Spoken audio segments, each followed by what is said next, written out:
हन्तानं नमो सिद्धानं नमो आयर्यानं नमो वज्झायानं नमो लोये सवसाहुनं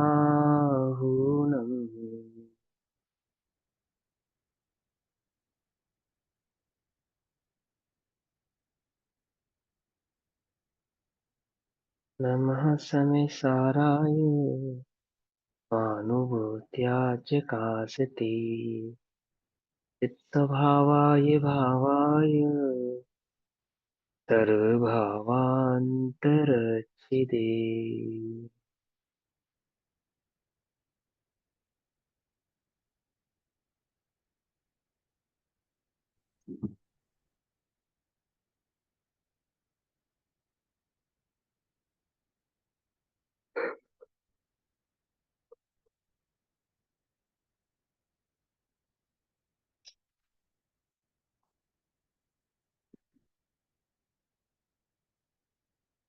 हमारी दोपहर कालीन कक्षा का विषय चल रहा है श्री समय जी ग्रंथ। श्री समय जी का स्वाध्याय हम सभी आचार्य अमृतचंद्र देव द्वारा रचित आत्मख्याति टीका के माध्यम से कर रहे हैं। आत्मख्याति टीका सर्वशुद्ध ज्ञान अधिकार, पेज नंबर 484, पेज नंबर 484। गाथा चल रही है 332 से 344 तक। 332 से 344 यानी 332 से 344 नंबर तक की गाथाएं हैं। सांख्यमति की क्या मान्यता है, इस संदर्भ में आचार्य देव ने 13 गाथाएं कही हैं। गाथा का भावार्थ पढ़ना है। टीका भावार्थ हमने कल किया था, टीका पढ़ेंगे। टीका पढ़ने से पहले थोड़ा सा समझेंगे कि जो लोग ऐसा मानते हैं कि कर्म ही सारे कार्य का करता है, अर्थात पांचों पापों का कर्ता कर्म है, हिंसा आदि कर्म अथवा अब्रह्मचार्य आदि का होने का जो कारण है वह कर्म है, और जीव सर्वथा अकर्ता ही है, एकमात्र करता है, तो कहते हैं ऐसा मानना तुम्हारा मिथ्या है। कथनचित करता और कथनचित अकर्ता है। ये बात तो सही है कि आत्मा ज्ञान से, भाव से, अपने स्वभाव से ज्ञायक है, ज्ञाता भाव का ही मात्र कारक है। ये बात पक्की है कि आत्मा ज्ञाता है। लेकिन ज्ञाता स्वभाव जानने वाले के लिए तो आत्मा ज्ञायक ही है, परंतु ज्ञाता स्वभाव को नहीं जानने वाले के होने वाला जो अज्ञान आदि भाव है, उसका करता यह आत्मा ही है, अन्य कोई नहीं है। ठीक। क्या कहते हैं, ज्ञान स्वभाव को जाने तो कर्मादि के उदय का आत्मा करता ही जानना। ज्ञान स्वभाव को नहीं जानता तो अपने भाव कर्म का करता आत्मा ही है। भाव कर्म कौन करता है, कोई कर्म का उदय जीव को भाव कर्म कराता है, ऐसा नहीं। भाव कर्म का करता आत्मा स्वयं है, और अपने ज्ञान आदि कर्म का करता भी आत्मा स्वयं है। ज्ञान आदि भाव में स्थित रहे तो भाव कर्म नहीं होता, और ज्ञान आदि भाव में स्थित नहीं रहता है तो भाव कर्म होता है, और वह जो भाव कर्म होता है उसका करता यह आत्मा ही होता है, अन्य कोई नहीं होता। ये भाव यहाँ पे समझाना चाहते हैं। सांख्यमति की मान्यता में आत्मा मात्र ज्ञायक है, भाव कर्म का कर्ता भी आत्मा नहीं, अर्थात उसके मिथ्यात्वादी के परिणमन होने का जो कारण है वह आत्मा स्वयं नहीं है, ऐसा उनका मानना है। उस मान्यता का खंडन इन गाथाओं में, इन 13 गाथाओं में आचार्य देव ने किया है। हम भी कभी कभी निश्चयभाषी हो जाते हैं, एकांती हो जाते हैं, ज्ञान स्वभाव को तो पहचानते नहीं, उसकी दृष्टि तो करते नहीं, और मान लेते हैं कि हम तो इन सभी भावों के ज्ञाता ही हैं, करता नहीं है, परंतु अपने अज्ञान के कर्ता हम स्वयं है और कोई नहीं है। ये बात हमें समझनी चाहिए। ठीक। अब मैं टीका पढ़ता हूँ। यहाँ पूर्व पक्ष इस प्रकार है, पहला पक्ष इस तरीके से है, और भी मतों के पक्ष आने वाले हैं ना, तो पहला पक्ष इस प्रकार से ऐसा कहते हैं। कर्म ही आत्मा को अज्ञानी करता है, अर्थात कर्म आदि के उदय से आत्मा को अज्ञान आदि की प्रवृत्ति होती है, और जब कर्म आदि का क्षेम होता है तो आत्मा ज्ञान आदि रूप प्रवर्तता है। ज्ञानावरणीय कर्म का उदय आने के कारण आत्मा में दर्शन मोहिनी और दर्शन चारित्र मोहिनी आदि है ना, तो दर्शन मोहिनी आदि कर्म के उदय के कारण आत्मा श्रद्धा नहीं होता है, और दर्शन मोहिनी आदि के अभाव के कारण आत्मा श्रद्धा नहीं होता है। तो आत्मा क्या कर रहा है, आत्मा तो दर्शन मोह की अवस्था में भी ज्ञाता है, और दर्शन मोह के अभाव की अवस्था में भी ज्ञाता है, ऐसा जो मानते हैं। तो क्या तर्क देते हैं, उनका तर्क ये है कि कर्म ही आत्मा को अज्ञानी करता है, क्योंकि ज्ञानावरण नामक कर्म के उदय के बिना उसकी अनुत्पत्ति है। अर्थात जब ज्ञानावरणी कर्म का उदय नहीं होगा मान लो, तो क्या आत्मा के ज्ञानावरणी, आत्मा का ज्ञान हो सकता है? बिना ज्ञानावरणी कर्म के उदय की आत्मा ज्ञानी हो सकता है क्या? बोलो। कि ज्ञानावरणी क्रम का उदय भी ना हो और आत्मा ज्ञानी भी हो जाए, ऐसा पॉसिबल है? नहीं, तो इससे क्या सिद्ध हुआ कि ज्ञानावरणी क्रम के उदय के कारण आत्मा ज्ञानी होता है, ये सिद्ध होता है इससे, है ना, होता है ना। तो वो आत्मा का। तर्क दे रहे हैं ऐसा। सांख्यमति क्या तर्क दे रहे हैं कि बताओ, आप ही बताओ, अगर कर्म का उदय नहीं होगा तो बिना कर्म के उदय के आत्मा के ज्ञान का क्षेपशम घट सकता है क्या? आप हमें समझा दो। अगर आज हम आपको कोई चीज समझा रहे हैं और आपके समझ में नहीं आ रही, तो क्यों नहीं आ रही? क्योंकि आपका क्षेपशम कम है, सीधी सी बात। तो क्षेपशम नहीं कम होगा तो समझ में आ जाएगी। सही है ना? तर्क क्या दिया? कर्म का उदय है इसीलिए तो ज्ञान पे आवरण है, कर्म का उदय नहीं होगा तो ज्ञान तो निरावरण हो जाएगा, निरावरण होने से वह ज्ञानी हो जाएगा। हाँ, है? निमित्त आधीन दृष्टि हो गई ना इसमें। क्या हो गए? निमित्त के अधीन दृष्टि हो गई ना। हाँ, निमित्ताधीन दृष्टि होगी ना, और फिर पुद्गल आत्मा का कर्ता भी तो हो गया इससे। हम्म। जबकि हाँ तो आत्मा फिर का, अब ये व्यापार। बात तो सही है कि व्यवहार पक्ष की अपेक्षा से कर्म को आत्मा का कर्ता कहते हैं, ये बात तो सत्य है। परंतु वस्तु स्थिति, वस्तु स्वरूप ऐसा नहीं है। ठीक है ना, वस्तु स्वरूप ऐसा नहीं कहता कि कर्म के उदय के कारण आत्मा ज्ञानी है।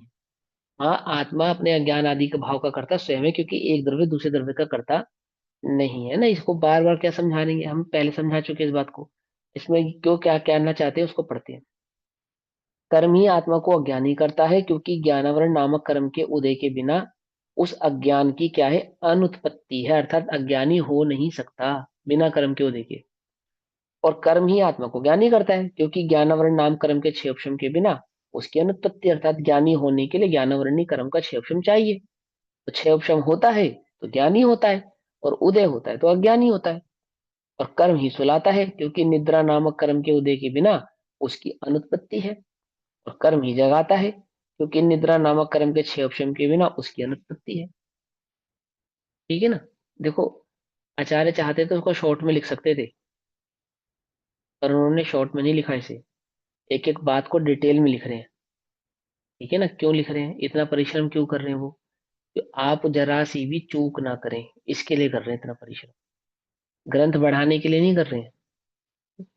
किसके लिए कर रहे हैं? कि आप चूक ना करें। कि हमें निद्रा क्यों आती है? निद्रा वर्णीय कर्म के उदय के कारण आती है। ऐसा नहीं है, बोले तेरी अरुचि के कारण आती है। समझे? तेरे मोहिनी के कारण आती है, तेरे अज्ञान के कारण आती है। क्या कहते हैं? क्योंकि निद्रा नामक कर्म के उदय के बिना उसकी अनुत्पत्ति है। और कर्म ही जगाता है, क्योंकि निद्रा नामक कर्म के छह उपशम के बिना उसकी अनुत्पत्ति है। निद्रा नामक कर्म का छह उपशम होता है तो नींद से जागता है, और निद्रा नामक कर्म का उदय आता है, निद्रा निद्रा प्रचला प्रचला आदि, तो सो जाता है। कर्म ही सुखी करता है, क्योंकि साता वेदने नामक कर्म के उदय के बिना उसकी अनुत्पत्ति है। जब तक साता वेदनी कर्म का उदय नहीं आएगा, तब तक जीव को सुख आदि प्रकट नहीं होंगे। और कर्म ही दुखी करता है, क्योंकि असाता वेदनी नामक कर्म के बिना उसकी अनुत्पत्ति है। बोलो, असाता वेदनी कर्म के उदय के बिना जीव को दुखी कौन करेगा? दुखी होने के लिए असाता वेदनी कर्म का उदय चाहिए ना। तो क्या सिद्ध कर रहे हैं? कर्म से ही आत्मा सुखी दुखी होता है, कर्म ही आत्मा को ज्ञानी अज्ञानी बनाता है, कर्म से ही आत्मा के सभी प्रकार के परिणमन होते हैं ना, जागना सोना आदि सभी भाव कर्म के उदय के कारण होते हैं। मैं तो ज्ञाता हूँ, मैं तो ज्ञाता हूँ, मैं तो कुछ करता ही नहीं। कितना भी क्रोध आए मैं तो करो क्रोध करता ही नहीं। कितना भी मोह आए मैं तो मोह करता ही नहीं। है ना? ऐसे ही है ना? कह रहे हैं जो ऐसा कहते हैं वो सुन ले। क्योंकि मिथ्यात्व कर्म के उदय के बिना कर्म ही मिथ्या दृष्टि करता है, कर्म ही मिथ्या दृष्टि करता है। क्योंकि मिथ्यात्व कर्म के उदय के बिना उसकी अनुत्पत्ति है। बिना दर्शन मोहिनी के उदय के बिना जीव मिथ्या दृष्टि हो जाएगा? बोलो, दर्शन मोह का अभाव होगा तभी तो जीव सम्यक दृष्टि होगा, और दर्शन मोह का उदय होगा तो जीव मिथ्या दृष्टि होगा। तो जीव को मिथ्या दृष्टि किसने बनाया? दर्शन मोह के उदय ने। तर्क, है ना? तो क्या कहते हैं? और कर्म ही असंयमी करता है, क्योंकि चारित्र मोहिनी नामक कर्म के उदय के बिना उसकी अनुत्पत्ति है। जब तक चारित्र मोहिनी कर्म का उदय रहेगा तब तक मैं असंयमी रहूंगा। और चारित्र मोहिनी कर्म के का क्षेपशम होते ही अथवा उसका अभाव होते ही मुझे सकल चारित्र, अनंत चारित्र अथवा चारित्र भाव प्रकट हो जाएगा। और कर्म ही ऊर्ध्वलोक में, अधोलोक में, त्रियग लोक में भ्रमण करता है, क्योंकि आनुपूर्वी नामक कर्म के उदय के बिना उसकी अनुत्पत्ति है। अर्थात 4 गति 84 लाख योनियों में घुमाने वाला कर्म ही है। यदि कर्म नहीं होगा तो 4 गति 84 लाख योनियों में अनुपूर्व यानी कि घूमना कैसे होगा? हो ही नहीं सकता। दूसरा भी जो कुछ जितना शुभ अशुभ है वह सब कर्म ही करता है, क्योंकि प्रशस्त अप्रशस्त राग नामक कर्म के उदय के बिना उनकी अनुत्पत्ति है। शुभ अशुभ भाव प्रशस्त और अप्रशस्त राग के बिना होते नहीं है। तो प्रशस्त राग भी कर्म का उदय है और प्रशस्त नाग राग भी कर्म का उदय है। तो शुभाशुभ भाव कराने वाला क्या है? वह कर्म का उदय ही है, कर्म ही करता है। सॉरी, चलो। इस प्रकार सब कुछ स्वतंत्रतया कर्म ही करता है। इस प्रकार क्या कहा? स्वतंत्र रूप से जीव को कौन परिणमन कराता है? कर्म ही परिणमित कराता है। स्वतंत्र रूप से, बिल्कुल निर्बाध रूप से कर्म का जैसा दिल करता है वैसे जीव का परिणमन वह कराता है। कर्म ही देता है, कर्म ही हर लेता है।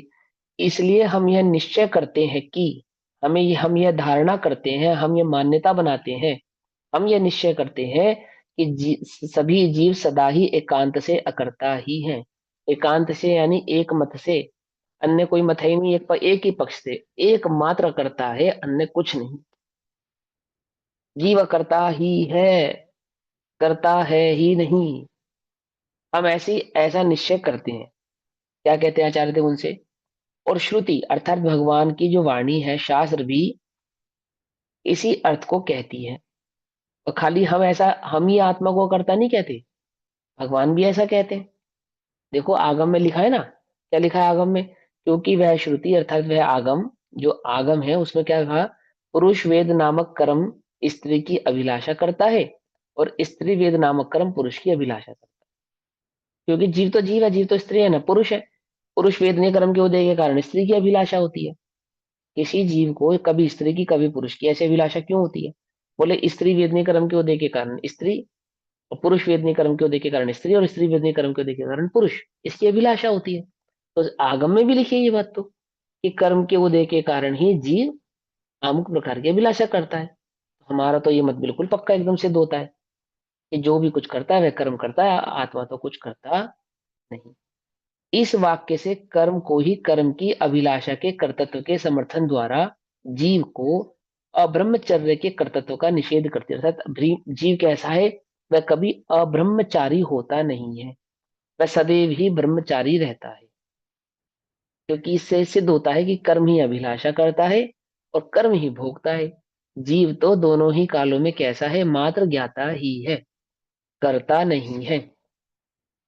तथा जो पर को हनता है और जो पर के द्वारा हना जाता है, हिंसा अर्थात जो पर की हिंसा होती है, अर्थात जिसके द्वारा हिंसा होती है और जिसकी हिंसा होती है, वे दोनों ही भाव क्या है? परघात कर्म का उदय है। इस वाक्य से कर्म को ही कर्म के घात का कर्तृत्व होने से समर्थन द्वारा जीव को घात के कर्तृत्व का निषेध करते, अर्थात जीव किसी का घात करता नहीं है, कर सकता नहीं है। जिस जीव का जब आयुष पूर्ण होना होता है उस जीव का तब आयुष पूर्ण हो जाता है, और जिसके निमित्त से होना होता है उसके निमित्त से हो जाता है। बस खत्म बात। जीव क्या करता है? जीव तो उसको उसका घात करता नहीं है। इससे जीव के पर के घात करने का क्या हो जाता है? कर्तृत्व का निषेध हो जाता है।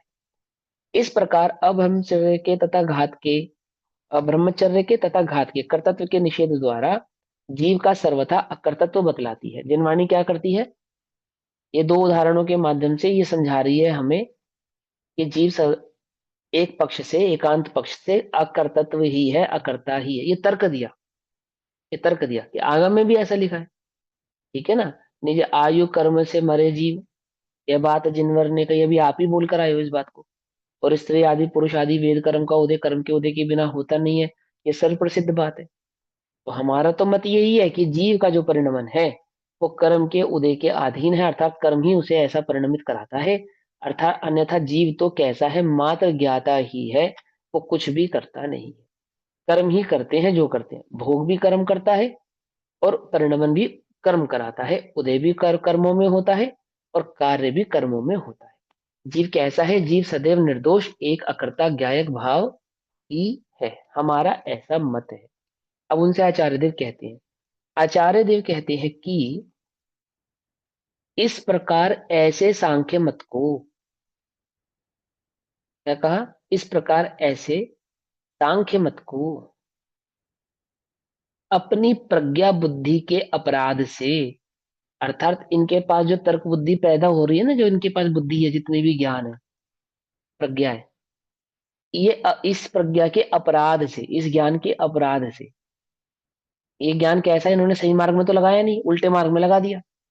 तो ज्ञान से क्या कर रही है, अपराध करे, अपराध से सूत्र के अर्थ को ना जानने वाले, अर्थात आगम के सूत्र में जो बात कही गई है, उसका जो भाव है, उसका जो पूर्वापर विचार किए बिना एक अंश मात्र को पकड़ के जो बैठे हैं, संपूर्ण बात को, समग्र भाव को जिन्होंने पकड़ा नहीं है, समझा नहीं है, त्यादवाद वाणी के भावों को जिन्होंने भली प्रकार से समझा नहीं है, और अपनी तर्क बुद्धि के आधार से जो किसी एक वाक्य को, एक अंश को, वाक्यांश को ही पकड़ के बैठे हैं, है ना, तो क्या कहते हैं, अपराध से सूत्र के अर्थ को ना जानने वाले कुछ श्रवणाभास प्ररूपित करते हैं। श्रवणाभास अर्थात जो श्रवण तो नहीं है, पर उन्हें भ्रम हो गया कि हम साधु हैं, अर्थात जो इस गलत फहमी में है कि हम साधु हैं। साधु जैसे गुण नहीं है उनके अंदर, साधु तो सम्यक दृष्टि होता है, त्यागवाद दृष्टि का परिचायक होता है, साधवत दृष्टि का प्रचार प्रसारक होता है, और यहाँ एकांत मत का प्रचार प्रसार कर रहे हैं ये। तो मत तो, बुद्धि तो हो गई है सांख्य मति, और वेश धारण किया है जैन मुनि का। ऐसे जैन मुनि का वेश धारण करने वाले सांख्य मति क्या है, श्रवणाभासी हैं, समझे, श्रवणाभासी, इन्हें इन्हें ऐसा भ्रम हो गया है। क्या भ्रम हो गया है, कि हम श्रमण हैं, हम मुनि हैं, और हम जो कह रहे हैं वह बात सत्य है। क्या श्रवणाभास प्ररूपित करते हैं, उनकी एकांत से, उनकी एकांत से प्रकृति के अर्थात कर्म के कर्तृत्व की मान्यता से, जो उनकी एकांत कर्म की कर्तृत्व की मान्यता है ना, कि मात्र कर्म ही करता है, अन्य कोई करता नहीं है, जीव करता नहीं है, एकमात्र कर्म ही करता है, अन्य कोई करता नहीं है, ऐसी जो इनकी मान्यता है, समस्त जीवों के एकांत से अकर्तृत्व आ जाता है। उनकी इस मान्यता से क्या आता है, कि समस्त जीवों के, समस्त माने सम्यक दृष्टि और मिथ्या दृष्टि, दोनों ही प्रकार के जीवों की, दोनों ही प्रकार के जीवों के क्या आ जाता है, अकर्तृत्व आ जाता है। समझे बात, जीव ज्ञानी है चाहे अज्ञानी है, दोनों ही जीवों के क्या सिद्ध करते हैं, वे अकर्तृत्व भाव को सिद्ध करते हैं। कौन, ये सांख्यमति श्रमणाभासी जीव ऐसा मत प्ररूपित करके लोक में ऐसा प्रसिद्ध करते हैं, ऐसा प्रसिद्ध कि समस्त जीवों के अकर्तृत्व भाव ही है और कुछ नहीं है, है ना। इसलिए जीव करता है, ऐसी जो श्रुति है। अब क्या कहते हैं, अब उन्होंने एकांत पक्ष को तो रखा ही, जीव को तो सदैव अकर्ता तो ही सिद्ध किया, एकमात्र कर्म के आधार से, कर्म ही एकमात्र करता है और जीव सदा अकर्ता है। अब जीव के कर्तृत्व की जो श्रुति है, माना आगम में तो जीव को कहीं कहीं पे कर्ता भी कहा है, ऐसा तो नहीं है कर्ता नहीं कहा है, स्वभाव का कर्ता कहा ही है ना। तो जो कर्तृत्व की श्रुति है, उसके संदर्भ में वे लोग क्या तर्क देते हैं। अगर हम उनसे कहें कि नहीं, आगम में मात्र कर्म को कर्ता नहीं कहा है, जीव को भी कर्ता कहा है, तो क्या तर्क देते हैं, वो तर्क भी सुनो आप उनका। तो क्या कहते हैं वे, क्या कहते हैं, इसलिए अब कर्म के तो एकांत रूप से कर्तव्य ही है, आत्मा के तो एकांत रूप से कर्तव्य अकर्तव्य ही है, और कर्म के एकांत रूप से कर्तव्य ही है। तो जो सुख दुख आदि भाव है उनका कर्तव्य तो कर्म ही है। जो संसार में परिभ्रमण आदि हो रहा है, क्रोधमान माया लोभ आदि हो रहे हैं, उनका कर्तव्य तो कर्म ही है, मिथ्यात्वादी भावों का कर्तव्य तो कर्म ही है। ठीक, इसलिए उन सब भावों का तो कर्तव्य हम जीव को मानेंगे नहीं। तो किसको मानेंगे, इसलिए जीव करता है ऐसी जो श्रुति है, उसका कोप दूर करना अशक्य हो जाता है, अर्थात उसमें जो दोष है उसको दूर करना अशक्य हो जाता है, इम्पॉसिबल हो जाता है। अर्थात भगवान की वाणी की विराधना होती है। क्या विराधना होती है, कि जीव के कर्तापना है, कथनचित जो कर्तापना भगवान ने कहा है, उस बात की तो विराधना कर रहे हैं वो लोग, क्योंकि समस्त प्रकार से कर्म को तो उन्होंने कर्ता तो सिद्ध कर दिया, और आत्मा को तो समस्त प्रकार से अकर्ता सिद्ध कर दिया। और भगवान ने तो एक ये भी कहा है कि आत्मा कथनचित करता है, इस बात को वे कुपित करते हैं। लेकिन वो इसमें भी एक तर्क देंगे, इसमें भी एक तर्क देंगे, वो पढ़ेंगे हम आगे क्या कहते हैं। और कर्म आत्मा के अज्ञान आदि सर्व भावों को, जो कि पर्याय रूप है, उन्हें करता है। और आत्मा तो आत्मा को ही एक को द्रव्य रूप को करता है। क्या क्या तर्क दिया उन्होंने कि अन्य समस्त पर्याय रूप भावों का करता तो कर्म का उदय है। आत्मा में होने वाली जो अशुभ शुभादि पर्याय हैं, दोनों प्रकार की पर्याय, शुद्ध पर्याय भी और अशुद्ध पर्याय भी, अर्थात कर्म का उदय होने से अशुद्ध पर्याय और कर्म का अभाव होने से शुद्ध पर्याय, तो दोनों ही प्रकार की पर्यायों का कर्ता तो कर्म है। और आत्मा क्या है, वह पर भाव का तो कर्ता हो गया, उन कर्मादि भाव का तो करता है ही, लेकिन अपने द्रव्य स्वभाव का करता है। तो वहां पे द्रव्य का कर्ता है, कहना मतलब आत्मा अपना कर्ता तो है, अन्य का कर्ता नहीं है, ऐसा सांख्यमति कहते हैं। तो वहां उनके आत्मा के कर्तत्व कहने का मतलब क्या है, ये मैंने कल भी समझाया था, यहाँ पे दोबारा बताया आचार्य देव, उसको ध्यान से समझेंगे कि सांख्यमति क्या मानता है। मिथ्यात, क्रोध, मान, माया, लोभ, सुख, दुख, साता असाता, हिंसा, अभ्रम आदि, इसका तो कर्ता आत्मा नहीं है। ठीक, इन सब का कर्ता तो कर्म है। आत्मा आत्मा का करता है, आत्मा आत्मा का करता है। तो आचार्य कहते हैं कि अगर आत्मा आत्मा का कर्ता सिद्ध करेंगे तो आत्मा में नित्यपना नहीं रहेगा। नित्यपना का मतलब अनादि निधनपना नहीं रहेगा, कोई ना कोई उसका कर्ता हो जाएगा, तो कहीं ना कहीं से उसकी शुरुआत भी हो जाएगी। यानी पहले आत्मा नहीं था, अनित्य था, फिर आत्मा ने आत्मा को किया, तो वह नित्य तो हो गया, मैंने हुआ। पहले नहीं था फिर हुआ, लेकिन जो अनादि से है उसको किसने किया, उसको तो किसी ने नहीं किया। लेकिन सांख्यमति कहते हैं कि आत्मा को आत्मा ने किया। सभी द्रव्य अपने अपने भाव को करते हैं, अपने को करते हैं। तो क्या कहते हैं, और आत्मा तो आत्मा को ही, अर्थात एक को द्रव्य रूप को करता है, एक एक द्रव्य रूप आत्मा को करता है। पर्याय को तो आत्मा करता नहीं है, परंतु द्रव्य भाव का करता आत्मा, ऐसा कहते हैं। इसलिए जीव करता है। जीव का कर्तव्य तो किस लिए है, क्योंकि वह अपने द्रव्य भाव का करता है, इसलिए उसके कर्तव्य बना है।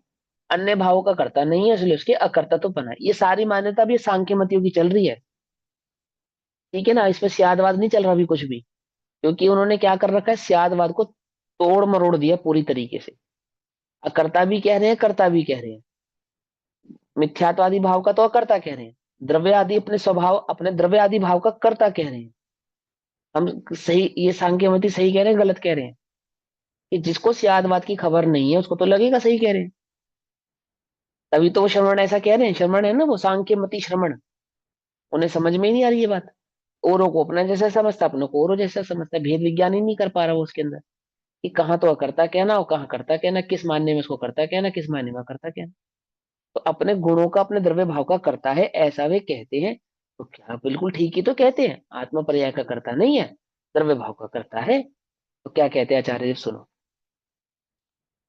इस प्रकार श्रुति का कोप नहीं होता। क्या कहते हैं, आत्मा तो, वो क्या कहते हैं, वो क्या तर्क देते हैं, हमने क्या कहा, आपका ऐसा कहने से जिनवाणी की विराधना होती है। जब आप ऐसा कहते हो कि आत्मा सदैव करता है, तो कहते हैं नहीं नहीं, हम सदैव एकांत करता नहीं कहते, हम द्रव्य भाव का कर्ता भी कहते हैं। और जब हम द्रव्य भाव का कर्ता कहते हैं, तो इससे जिनवाणी की विराधना नहीं होती, क्योंकि जिनवाणी में जो कथनचित कर्तत्व का है और कथनचित कथनचित अकर्तत्व का है, तो हम तो दोनों बातों को सिद्ध कर रहे हैं कि वो इन इन भावों का तो करता नहीं है और अपने द्रव्य भाव का करता है।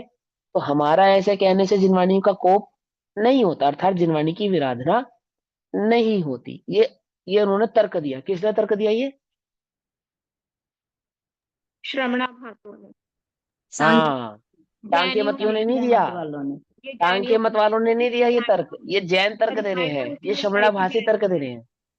हाँ, समझ रहे, वो सांख्य मति थोड़ी तर्क दे रहे हैं, वे श्रवणाभासी जिनकी मति सांख्य मति हो गई ठीक। है तो वे जैन, है तो वे श्रमण। और उन वे क्या तर्क देते हैं वो ऐसा, तो ऐसा तर्क देने वाले वे सांख्य मती हैं, उनकी बुद्धि सांख्य मत वाली हो गई है। उन्हें यह बात समझ में नहीं आई है अभी तक कि किसका तो कर्तत्व कहना और किसका कर्तत्व कहना। समझे, तो क्या कहते हैं, इससे जिनवानी में कोप नहीं आएगा, क्योंकि हम आत्मा के सर्वथा अकर्तव्य भाव की बात नहीं कर रहे हैं। हम कह रहे हैं ना, आत्मा अपने द्रव्य भाव का करता है, हम ऐसा कह तो रहे हैं। तो क्या लिखा, द्रव्य को, आत्मा को ही एक वो द्रव्य को करता है, इसलिए जीव करता है। इस प्रकार श्रुति का कोप नहीं होता, इस प्रकार जिनवाणी का विधाधना नहीं होती है। ठीक है ना, ऐसा जो अभिप्राय है वह मिथ्या ही है। क्या कहते हैं, ऐसा जो अभिप्राय है ना तुम्हारा, वो मिथ्या ही है।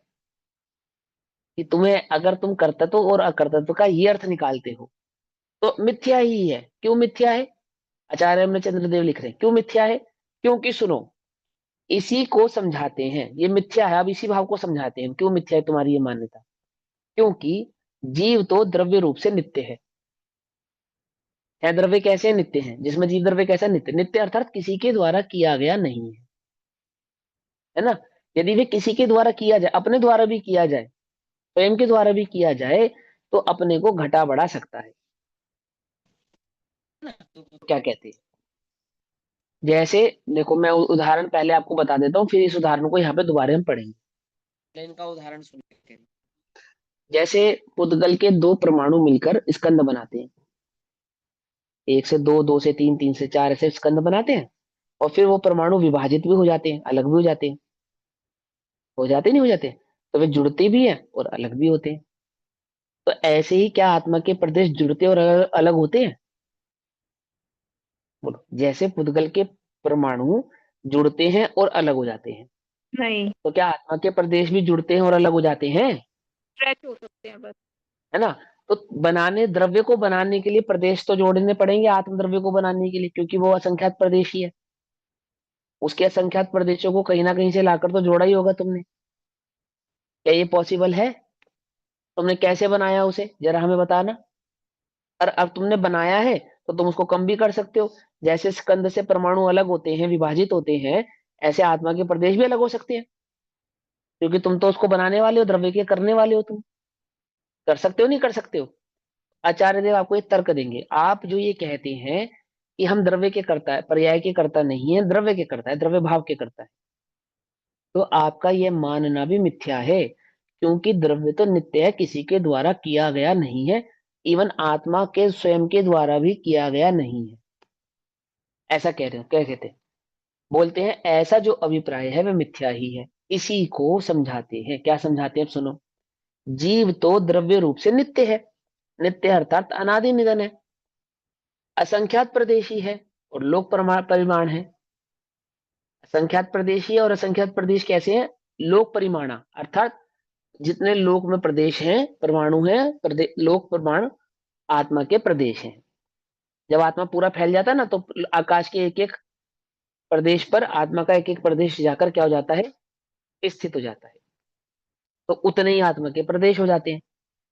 ठीक। लोक परिमाणा है।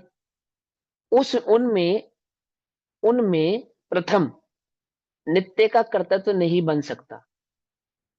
पहली बात तो यह है कि जिसका अस्तित्व होता है, जो नित्य होता है, जो अनादि निधन होता है, उसमें उसका कर्तव्य नहीं हो सकता, आप उसको कर नहीं सकते। जो अनादि निधन वस्तु है उसको किया नहीं जा सकता, क्योंकि किया जाने के लिए वस्तु सादी अनंत हो जाएगी। यानी कहीं से शुरू होगी, कहीं ना कहीं से शुरू माननी पड़ेगी ना आपको, किसी ने बनाई तो वहां से शुरुआत माननी पड़ेगी ना। लेकिन वस्तु तो अनादि निधन है, नित्य है। तो नित्य वस्तु का क्या नहीं होता, नित्य वस्तु को कोई कर नहीं सकता। तो क्या कहते हैं, प्रथम तो नित्य का कर्तव्य नहीं बन सकता। किसी ने किया, अगर किया होता तो हम वस्तु को अनादि निधन नहीं कह सकते थे। फिर वस्तु क्या कहलाती, वस्तु सादी अनंत कहलाती। नित्य माने अनादि निधन नहीं कहलाती, त्रिकाली नहीं कहलाती, द्वैकाली हो जाती। क्या कहा, त्रिकाली का मतलब क्या होता है? त्रिकाली का मतलब, त्रिकाली का मतलब ये पेंसिल त्रिकाली है भैया। त्रिकाली बोले कैसे, बोले ये कल थी ना आपके हाथ में, आज भी और कल भी रहेगी, हो गई त्रिकाली। इसको त्रिकाली नहीं कहते, तीन वाली। समझे। ये किसी न किसी के द्वारा बनाई गई है ना, किसी न किसी के द्वारा बनाई गई है ना। ये त्रिकाली नहीं हो सकती। ये त्रिकाली, और इसका अंत भी होगा कहीं ना कहीं, नाश हो जाएगा जाके। तो ये त्रिकाली नहीं हो सकती। त्रिकाली क्या, जिसकी जिसकी शुरुआत ना हो और जिसका अंत ना हो, नित्य। आई बस समझ में। तो क्या कहते हैं, प्रथम तो नित्य का कर्तृत्व नहीं बन सकता, नित्य को कोई करता नहीं है। पॉइंट समझ में आया? अब आगे सुनो। क्योंकि कर्तृत्व के और नित्यत्व के एकत्व का विरोध है। क्योंकि जो किया जाएगा वो नित्य नहीं होगा, जो नित्य होगा वो किया नहीं जा सकता। इन दोनों के साथ क्या है, एक दूसरे का विरोध है। आ गई बात समझ में?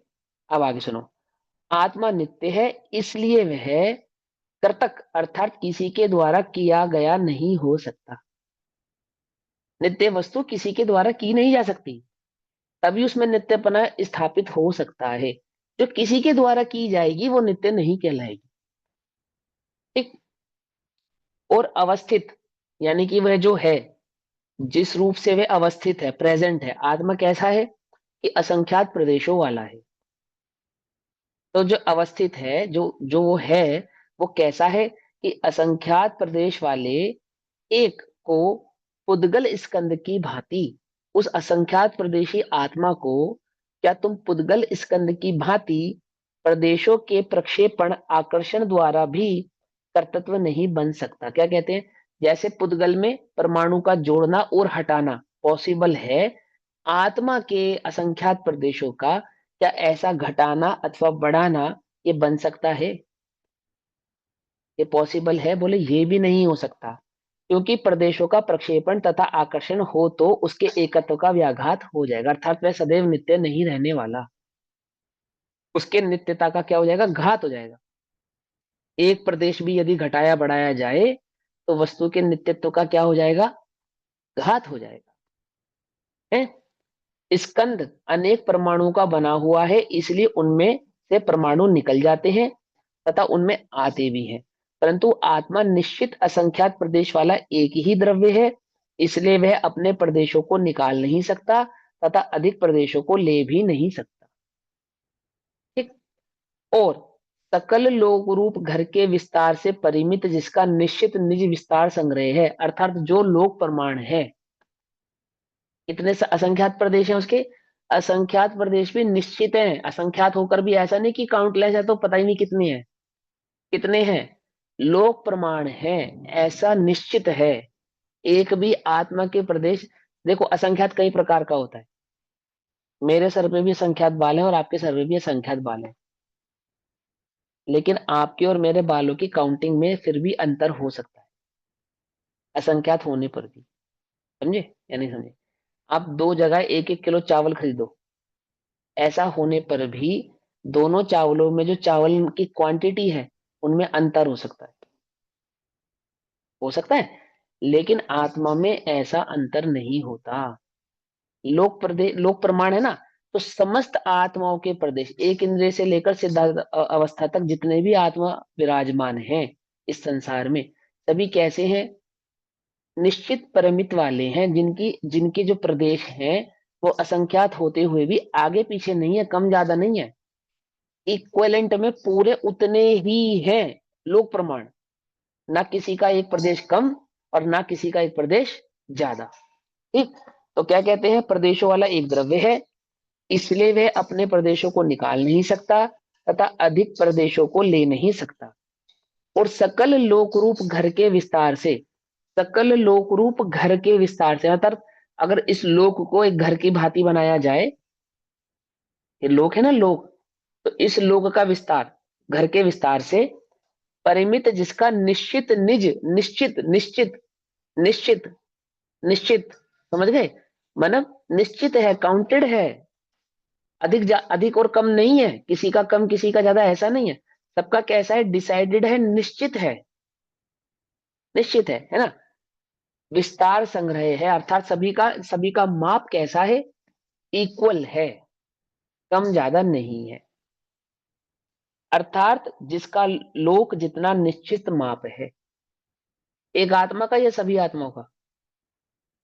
सभी सभी आत्माओं का। हाथी की आत्मा के प्रदेश और मेरी आत्मा के प्रदेश कम ज्यादा होंगे ना? नहीं। कम ज्यादा नहीं होते। अब मेरा वजन नापो तो ज्यादा निकलेगा, आपका कम निकलेगा, तब भी कम ज्यादा नहीं होंगे, तो कम ज्यादा क्या हो गया फिर? समझे? ऐसे कम ज्यादा नहीं होते। मुझे दुनिया कुछ के सबसे बड़े, हाँ बोलो। जैसे पुद्गल के परमाणु है, मतलब आप कह रहे हो घट बढ़ सकते हैं, जैसे हमारे शरीर पुद्गल है, इसके परमाणु वैसे घट बढ़ सकते हैं। घटते बढ़ते, हाँ, घटते बढ़ते ही निरंतर घटते बढ़ते हैं। एग्जाम्पल से थोड़ा सा समझाएंगे कैसे? अरे सुबह भोजन करके वजन नापना और फ्रेश होने के बाद वजन नाप लेना। बचपन में तुम्हारा वजन कितना था, बड़े हुए तो वजन कितना हो गया? तुम ही तो हो, क्या घटाया बढ़ाया तुम्हारा अपने शरीर में, बताना जरा। ऐसे इतना ही है ना, छोटे थे तो कितना वजन था, बढ़ते चले गए तो कितना वजन हो गया, और अभी उम्र और बढ़ेगी तो वजन बढ़ेगा या घटेगा? घटेगा ना, हाँ अपने आप घटेगा, ऐसा। ठीक। तो क्या कहते हैं, और सकल लोक रूप घर के विस्तार से परिमित, अर्थात जिसका लोक जितना निश्चित माप है, उसके अर्थात आत्मा के प्रदेशों के संकोच विस्तार द्वारा भी कार्यत्व नहीं बन सकता। अर्थात आत्मा का जो संकोच और विस्तार होता है, चींटी के शरीर में जाके छोटा, हाथी के शरीर में जाके बड़ा, ऐसा जो आत्मा में संकोच विस्तार आदि भाव होते हैं, उसका कर्तृत्व भी आत्मा के नहीं बनता। ठीक। क्योंकि प्रदेशों के संकोच विस्तार होने पर भी सूखे गीले चमड़े की भांति, जैसे सूखा चमड़ा होता है सिकुड़ जाता है, और गीला चमड़ा क्या होता है, फैलता है। ठीक। सूखा चमड़ा सूखता है तो सिकुड़ता है, और गीला कर दो उसी चमड़े को तो फैल जाता है। लेकिन फैलने से चमड़ा बड़ा हो गया और सूखने से छोटा हो गया, ऐसा नहीं होता है। ऐसा नहीं होता, उसके प्रदेश घटते बढ़ते नहीं है, संकोच विस्तार तो होता है। संकोच विस्तार होने पर भी क्या नहीं होता, प्रदेश घटते बढ़ते नहीं है, ऐसा। भांति निश्चित निजी विस्तार के कारण उसे, उसके जो उसका जो डायमेंशन है, अर्थात उसमें जो परमाणु है, उसके जो प्रदेश हैं, वो कैसे निश्चित ही रहते हैं, घटते बढ़ते नहीं है। आजकल तो चमड़े का जूता नहीं पहनते ना, पुराने जमाने में चमड़े के जूते का ही प्रचलन था। तो जो लोग चमड़े का जूता पहन चुके हैं, हमने तो कभी नहीं पहना, लेकिन हमने उसके विषय में पढ़ा तो बता रहे। तो चमड़े के जूते में पता है क्या होता था, सर्दी में छोटा हो जाता था, गर्मी में बड़ा हो जाता था। क्या मालूम? चमड़े का जूता सर्दी में पहनो तो टाइट फिटिंग वाला लगता था, तो गर्मी में पहनो तो थोड़ा लूज लगता, ऐसा उसके साथ होता था। अब जूता जो छोटा होता था या बढ़ता था, है ना, तो किन कारणों से होता था? क्या उसमें प्रदेश घटते बढ़ते थे? कहीं से चमड़ा अधिक आ जाता था, सर्दियों में घट जाता था, और गर्मियों में चमड़ा बढ़ जाता था उसके अंदर, क्या होता था? बोलो। संकुचित और विस्तार। कपड़ा फैलता और सिकुड़ता था। हाँ हाँ, वो उसका सर्दी। स्वभाव है, फैलना और सिकुड़ना। फैलने से प्रदेश बढ़ जाते हैं, ऐसा नहीं होता, और सिकुड़ जाने से प्रदेश घट जाते हैं, ऐसा नहीं होता। आपको पता है, सर्दी गर्मी में जो हमारा मकान है ना, घर, ये भी फैलता सिकुड़ता है। जैसे इसमें भी इलास्टिक का हो सकता है ना। है। इलास्टिक। हाँ, इलास्टिक होता है ना, इलास्टिक को भी उदाहरण दे सकते हैं हम, कि खींचने पर फैलता है और छोड़ तोड़ने दो। पर सिकुड़ जाता है।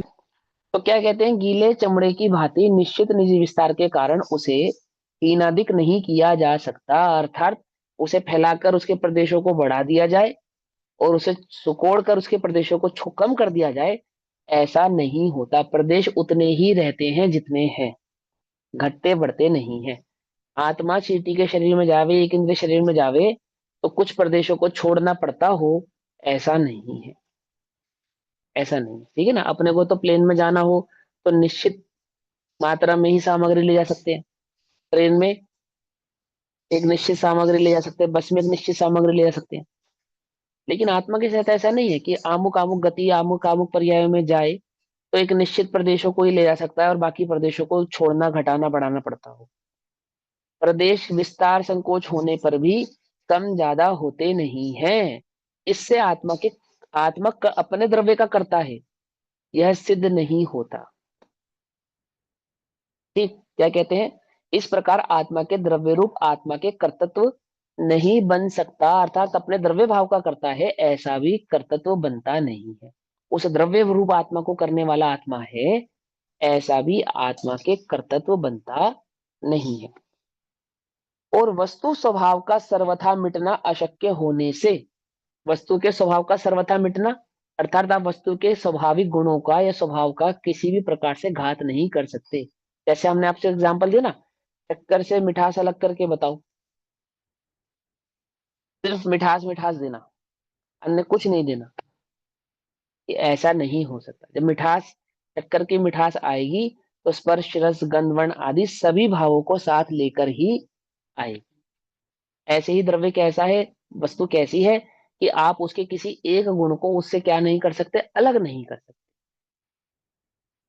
उसको अलग रूप से परिणामित नहीं करा सकते। तो क्या कहते हैं, वस्तु स्वभाव का सर्वथा मिटना अर्थात नाश होना अशक्य होने से ज्ञायक भाव स्वभाव से ही सदैव स्थित रहता है।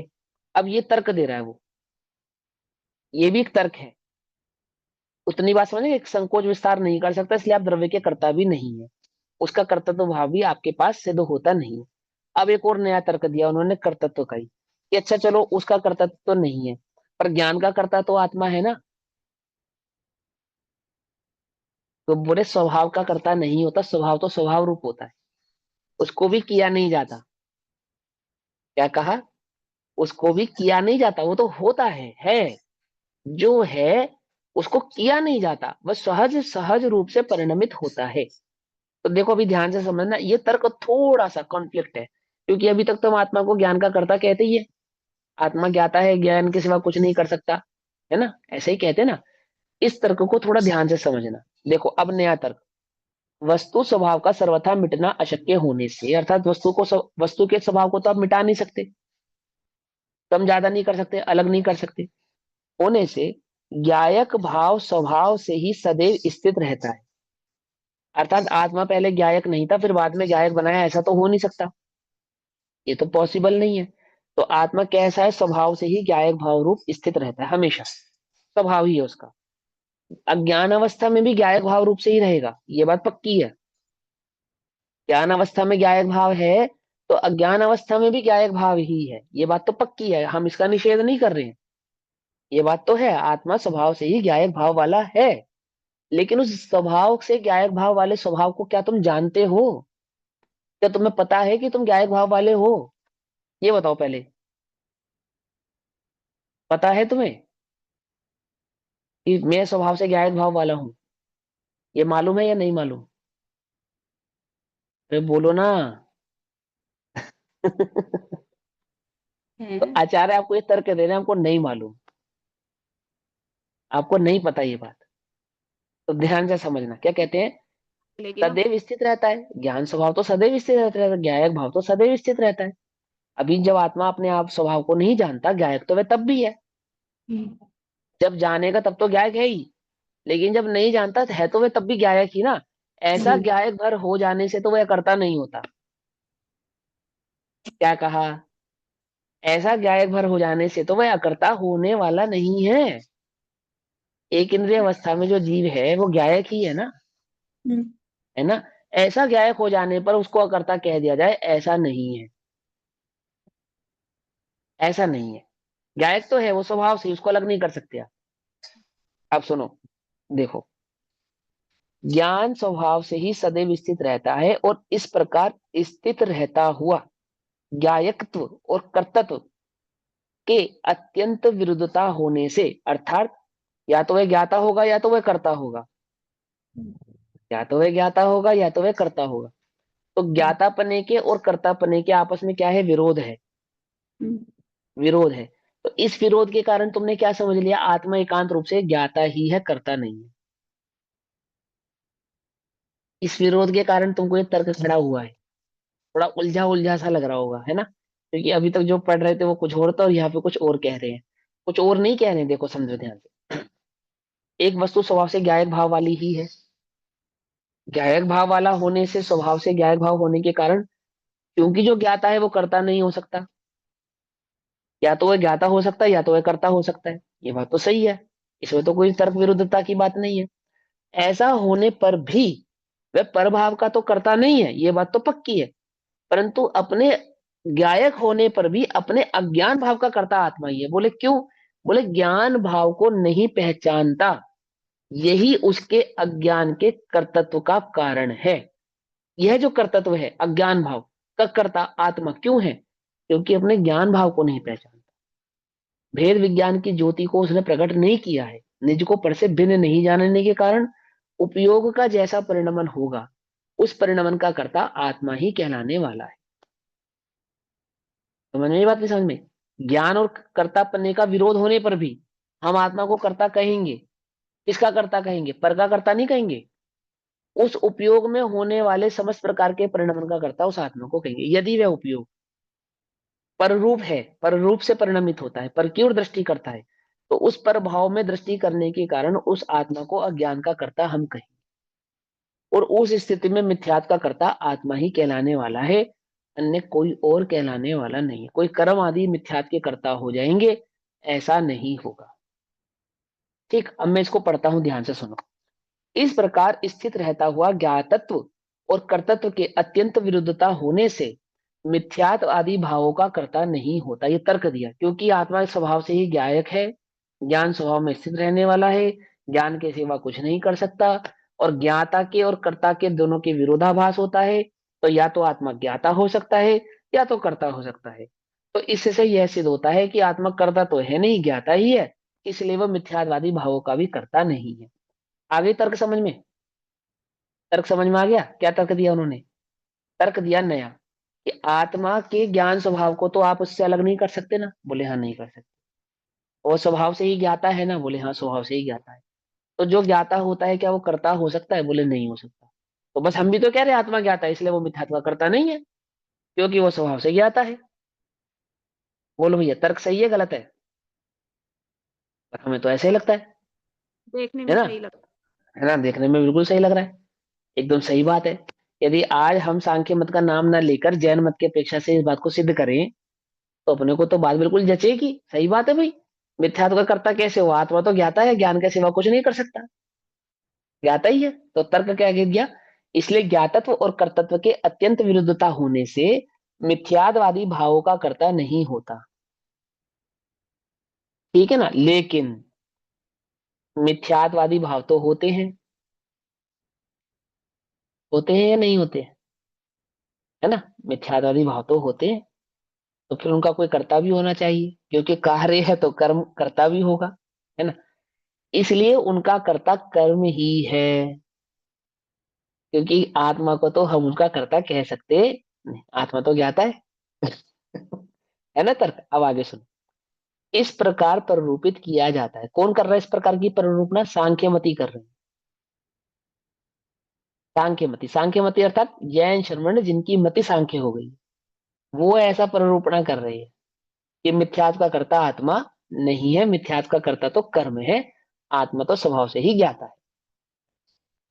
ऐसी जो वासना, वासना यानी मिथ्या बुद्धि, है ना? वासना माने पर में आसक्ति, मिथ्या बुद्धि उल्टी मान्यता, अभिप्राय। अभिप्राय या मन में झुकाव। अभिप्राय।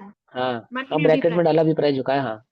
ऐसी जो वासना अंतरंग में जो ऐसा अभिप्राय प्रकट की जाती है, वह भी आत्मा को करता है, इस पूर्वोक्त मान्यता का अतिशयता पूर्वक घात करती ही है।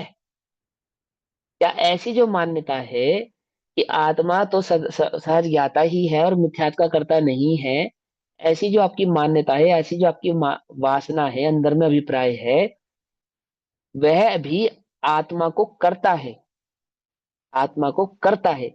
इस पूर्वोक्त मान्यता का, किसका करता है? आत्म भाव का करता है, आत्म द्रव्य का करता है, अन्य का करता नहीं है, पर भाव का करता नहीं।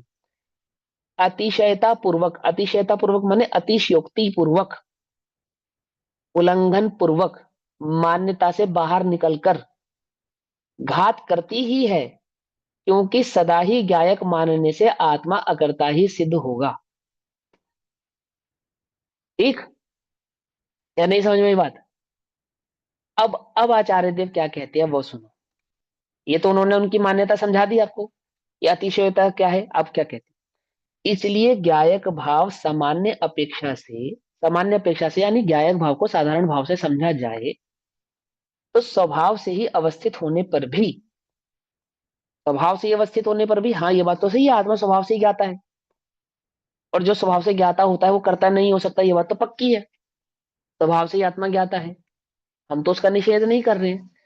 आत्मा स्वभाव से ज्ञाता होने पर भी कर्म से उत्पन्न मिथ्याद आदि भावों के ज्ञान के समय, क्या कर्म से उत्पन्न होने वाला जो भाव कर्म है, उस भाव कर्म के समय, उस टाइम जिस समय आत्मा को ये ज्ञान इस प्रकार का क्षेपम वर्त रहा है कि मैं पर रूप हूं, अर्थात पर द्रव्य भाव रूप हूं, अर्थात ये देह में हूं, संसार के सुख आदि भोग आदि वस्तु ही सुख आदि के दुख आदि के कारण है, ऐसा जो उसको ज्ञान वर्त रहा है, उन भावों में उन भावों के ज्ञान के समय अनादिकाल से ज्ञेय और ज्ञान के भेद विज्ञान से शून्य होने से, क्या ज्ञान में झलकने वाले जो ज्ञेय हैं, उस ज्ञान और ज्ञेय के बीच के भेद विज्ञान का शून्यपना होने से, अभाव होने से, अर्थात ज्ञान और ज्ञेय की भिन्नता को नहीं जानने के कारण,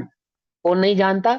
जानने वाला यह आत्मा ज्ञान और ज्ञेय के बीच की भिन्नता को नहीं जानने के कारण पर को आत्मा के रूप में जानता हुआ वह ज्ञायक भाव विशेष अपेक्षा से अज्ञान रूप परिणाम को करता है। क्या कहा? वह है तो ज्ञायक भाव, ज्ञायक आत्मा, परंतु निज और पर के बीच की भेद विज्ञान, भेद को नहीं जानने के कारण क्या करता है? अज्ञान रूप परिणमित होता है। सामान्य से तो ज्ञायक ही है, और वह जो अज्ञानपना है वह उसका विशेष भाव है। विशेष भाव है अर्थात निज और पर के बीच की भिन्नता को नहीं जानने के कारण अपने ज्ञायक भाव का तो उल्लंघन नहीं करता वो, ये बात तो पक्की है, ये बात तो पक्की है। लेकिन वस्तु कैसी है? सामान्य विशेषात्मक। क्या? तो वह सामान्य भाव से ज्ञायक भाव होता हुआ भी विशेष भाव से अर्थात श्रद्धान में निज और पर के एकत्व को धारण करता है। उस निज और पर के एकत्व को धारण करने वाला कौन है? वह आत्मा ही है, अन्य कोई और नहीं है, अन्य कोई और नहीं। पुद्गल ने आत्मा के साथ एकत्व भाव को धारण नहीं किया है, आत्मा ने पुद्गल के साथ एकत्व भाव को धारण किया है। उस एकत्व बुद्धि का कर्ता वह आत्मा स्वयं है, कोई परद्रव्य नहीं है, किसी कर्म के उदय के कारण नहीं हो रही है वो। यदि वह निज और पर के बीच की भिन्नता को भी पहचाने तो कर्म का उदय तो रहेगा, कर्म के उदय के अनुसार परिणमन भी रहेगा, परंतु आत्मा ज्ञान ही नहीं रहेगा, मिथ्या दृष्टि नहीं रहेगा, है ना। तो क्या कहते हैं? विशेष अपेक्षा से अज्ञान रूप ज्ञान परिणाम को करता है, ब्रैकेट में अज्ञान रूप ऐसा जो ज्ञान का परिणमन उसको करता है। ज्ञान का परिणमन कैसा करता है? ज्ञान रूप परिणमित करता है ज्ञान को। ज्ञान क्या है? निज और पर को भिन्न जाने, और वो निज और पर को एक जानता है।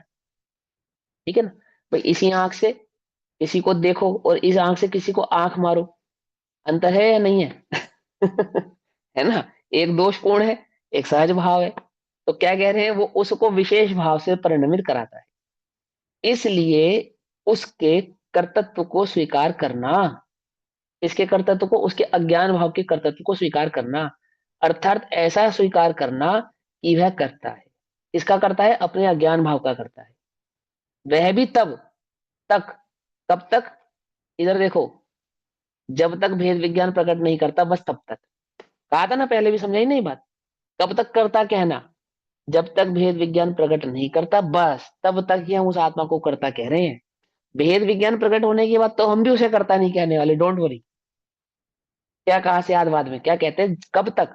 जब तक भेद विज्ञान के प्रारंभ से, अर्थात भेद विज्ञान के प्रकट होने से ज्ञेय और ज्ञान के भेद विज्ञान से पूर्ण, अर्थात भेद विज्ञान सहित होने के कारण आत्मा को ही आत्मा के रूप में जानता हुआ, आत्मा को आत्मा के रूप में नहीं जानता ना अभी, आत्मा को किस रूप में जानता है?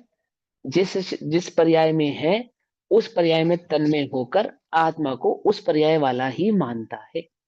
मैं आत्मा हूं अर्थात ये देह को आत्मा मानता, रेंज में चला जाएगा तो उसको आत्मा मानेगा, अन्य गति में चला जाएगा तो उसको आत्मा मानेगा। लेकिन भेद विज्ञान से क्या होगा? आत्मा को आत्म रूप से ही जानकर, जैसा आत्मा का भाव है, जैसा आत्मा का स्वभाव है, आत्मा को ही आत्मा के रूप में जानता हुआ वह ज्ञायक भाव विशेष अपेक्षा से भी, सामान्य अपेक्षा से तो ज्ञायक है ही, लेकिन विशेष अपेक्षा से भी अपने ज्ञायक भाव को धारण करे।